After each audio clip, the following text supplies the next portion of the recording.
Hallo und liebe Grüße nach Hause. Das ist Ute und ich bin Björn.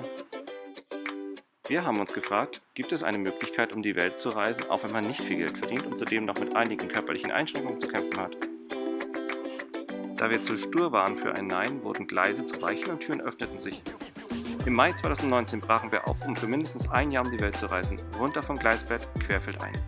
Jetzt sind wir schon fast 4 Jahre in selbst ausgebauten Vans und mit dem Rucksack unterwegs und ein Ende ist absolut nicht in Sicht. Ganz nebenbei entdecken wir neue Freunde, Tiere, Kulturen, Essen, Pflanzen und Perspektiven. Wir staunen, fragen und versuchen zu verstehen, aber wir verzweifeln auch, wir schämen uns, sind begeistert, erschöpft, wir lieben, wir sind zu Tränen gerührt, nehmen Abschied und sind wieder auf dem Weg. Wie lange noch? Naja, nur noch um die nächste Ecke.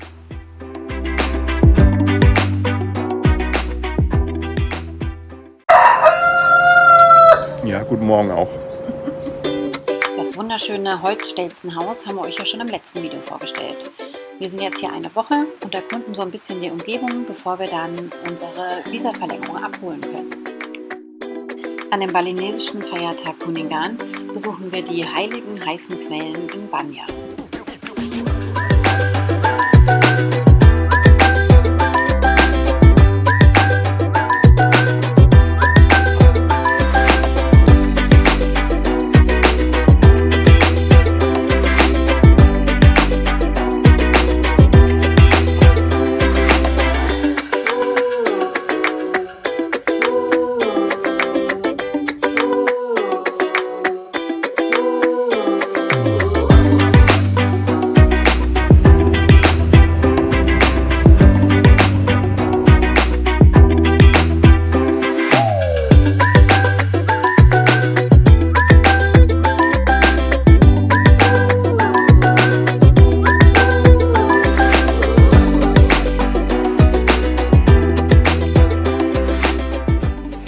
Was hast du denn gerade gesehen? Einen riesigen Okovaran.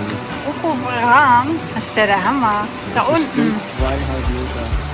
Über 3 Meter mit Steinen. 2 bis 3 Meter? Wow. Da unten wohnt er.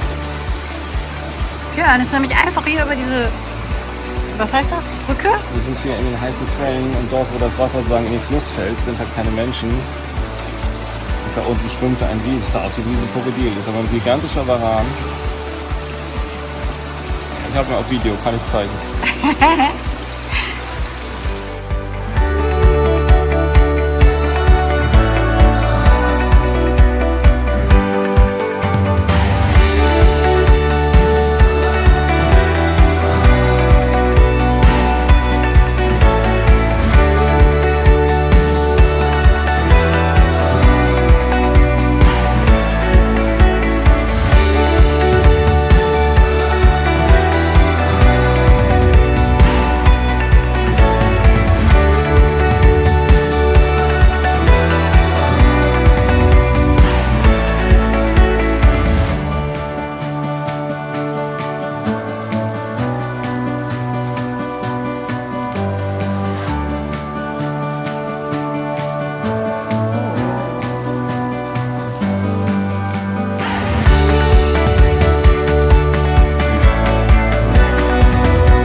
Das buddhistische Kloster Brahma Vihara Arama ist das größte buddhistische Kloster auf Bali.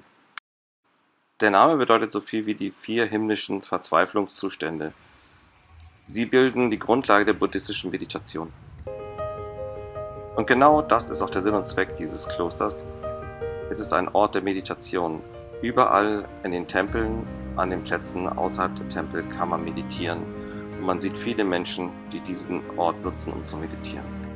Die gesamte Anlage besteht aus mehreren Teilen und ist wunderschön angelegt. Gleich zu Beginn kommt man zu einem Lotusteich, der umringt ist von vielen Kriegern. Anschließend gibt es die große Treppe, die scheinbar in den Himmel führt. Die Anlage ist wohl von Thailand gesponsert worden, haben wir irgendwo gelesen.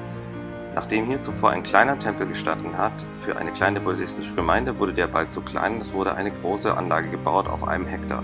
Heute ist die Anlage 3 Hektar groß, denn sie wurde noch weitere 2 Hektar erweitert und im hinteren Teil befindet sich etwas ganz Besonderes. Dort steht nämlich heute ein kleiner Tempel, der auch Klein Borobudur genannt hat. Borobudur ist diese riesige Anlage, die man auf Java besuchen kann, und das hier ist also eine Miniaturausgabe.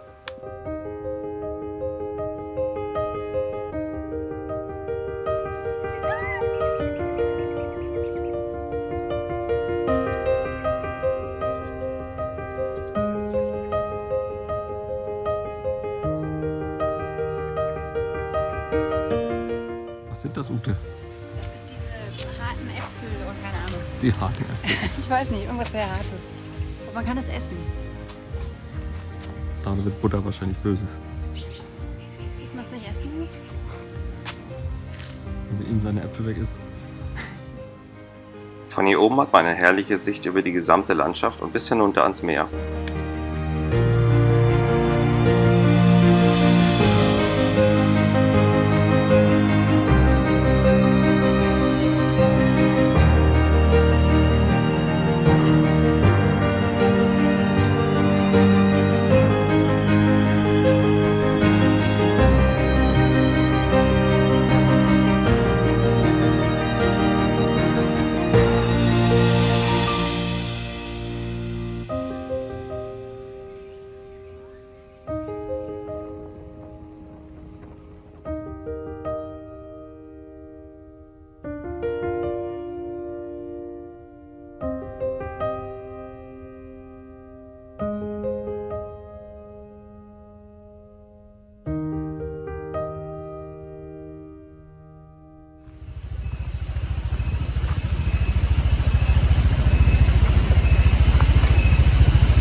Kannst du?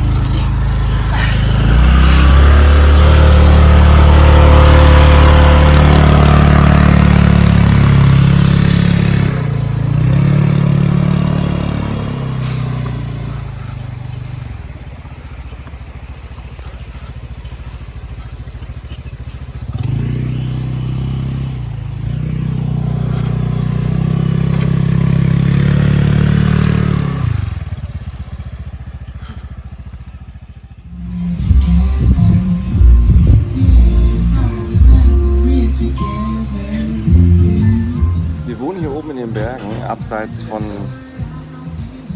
Singaraja, und haben dann oben eine Hütte, mit der wir über das ganze Tal gucken können. Man muss 10 Kilometer immer berghoch fahren, das ist wirklich schön. Jetzt sind wir hier gerade nach Google einer Beschreibung eines Restaurants gefolgt, weil es ist einfach nichts, es gibt hier gar nichts. Da stand dann Monk's Kitchen und dann sind wir da hingefahren. Extrem steile Wege, es wurde immer weniger, irgendwann war der Belag weg, da mussten wir irgendwie durch so ein Ruppelding fahren. Und dann denkst du, wo kommst du hier hin? Und am Ende steht hier voll die fancy Bar in wunderschönen Reisfeldern. Und man müsste eigentlich denken, dass hier zigtausende Reisebusse ankommen, aber du kommst hier ja gar nicht hin.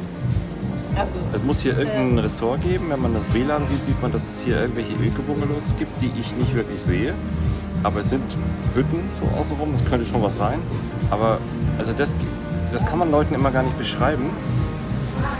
So etwas würdest du nie an eine Stelle bauen in Deutschland. Aber es ist total toll. Es ist absolut remote. Hier ist nichts. Ich kann theoretisch, es regnet gerade, vorne über Singaraja das Meer sehen. Und traumhaft. einfach traumhaft. Das ist so schön. Man kann das leider auch gar nicht richtig filmen gerade. Die haben sogar einen kleinen Pool hier vorne. Nur cool.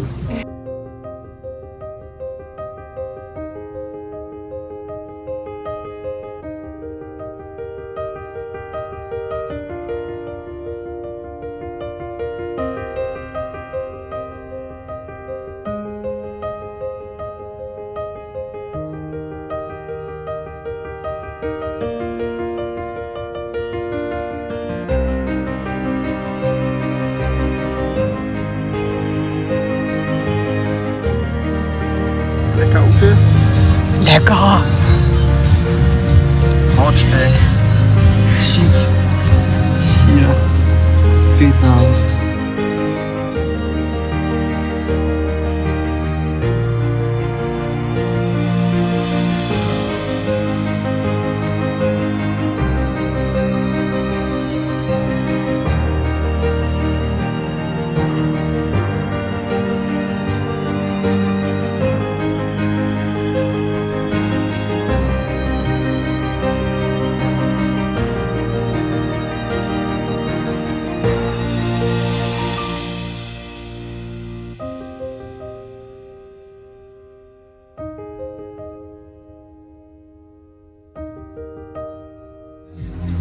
Was trinkst du da?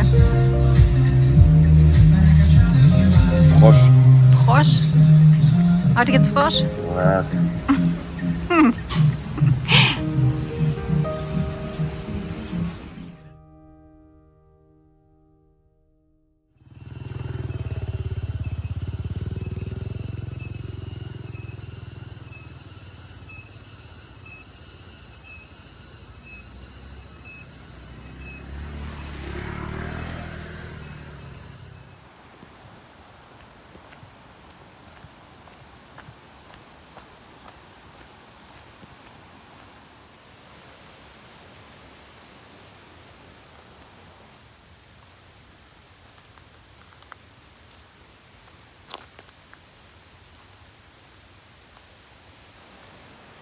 Birdie, was machst denn du hier? Was machst du hier? Wieso?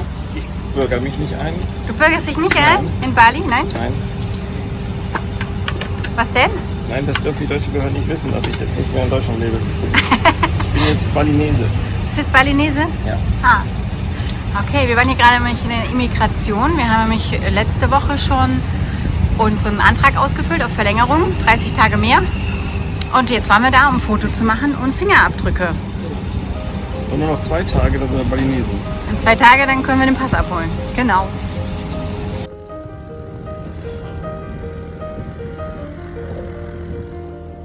Wir fahren hinauf ins Gebirge zu einem schönen Wasserfall. Auf dem Weg nach oben wird es immer kälter. Wir haben gedacht, wir passieren nur das Gebirge und der Wasserfall läge auf der anderen Seite, aber tatsächlich liegt er oben in den Bergen. In den Bergen tobt seit über einer Woche ein Gewitter. Es ist meistens stark bewölkt und wir sind nicht sicher, ob wir ohne Regen hinaufkommen. Tatsächlich fahren wir immer weiter in die Wolken hinauf und irgendwann beginnt es auch zu regnen. Aber alles in allem schaffen wir es, den wunderschönen Wasserfall zu sehen, ohne dass es regnet.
Unser letzter Tag.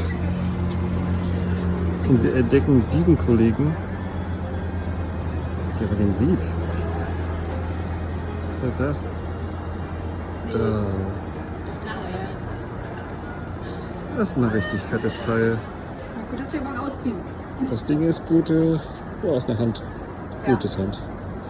Björns Hand, große Hand. Nee, ist eher deine Hand.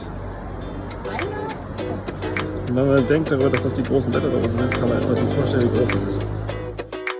Nicht alle wissen, dass es auch riesige Geckos gibt. Sie haben etwa die Größe wie ihr Unterarm, also vom Handgelenk bis zum Ellbogen. Und ihre großen Glubschaugen können nachts schon ganz schön erschrecken. Aber irgendwer muss ja auch die Riesenspinnen essen.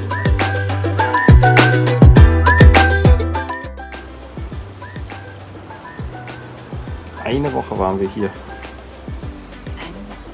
Jetzt geht's los. Zurück. Zu Mega. Unserem Stelzen-Bungalow. Mit dem Riesengecko, der Riesenspinne, Hängematten unten. Hängematten unten, den Riesengewittern Ja. und den tollen Warungen da drüben in den Reisfeldern. Ja. Und jetzt geht's da die Küste lang. Da lang. Voll gepackt. 40 Kilometer. Juhu, Stunde Fahrt. Aber vorher holen wir noch unsere Pässe. Bei Immigration. Ja.